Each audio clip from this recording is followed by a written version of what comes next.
ভৌগোলিক নির্দেশক জিআই হিসেবে দেশে আরও ২১টি পণ্য সনদ পাচ্ছে। আর এখন পর্যন্ত মোট আবেদন জমা হয়েছে ৯৭টি পণ্যের, যার মধ্যে ৩২টি পণ্য এরই মধ্যে জিআই সনদ দেওয়া হয়েছে। জিআই সনদ দেয় শিল্প মন্ত্রণালয়ের অধীন প্রতিষ্ঠান পেটেন্ট, শিল্প নকশা ও ট্রেডমার্কস অধিদপ্তর, যা জাতিসংঘের অঙ্গ প্রতিষ্ঠান বিশ্ব মেধাস্ত সংস্থার নিয়ম মেনে সনদ দেয়। ডিপিডিটির সূত্রে জানা গেছে, গত রোববার পর্যন্ত মোট আবেদন পড়েছে ৯৭টি পণ্যের।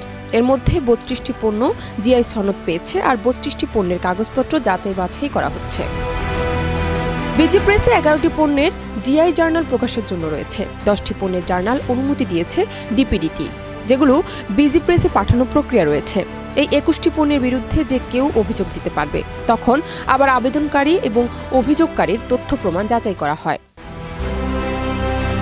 এগুলো সনদ দেওয়া বাতিল হয়েও যেতে পারে, এজন্য অপেক্ষা করতে হবে জার্নাল প্রকাশের আগ পর্যন্ত।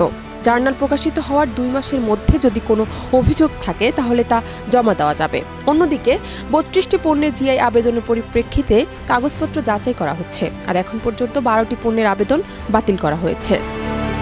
ডেস্ক রিপোর্ট, দেশ রূপান্তর।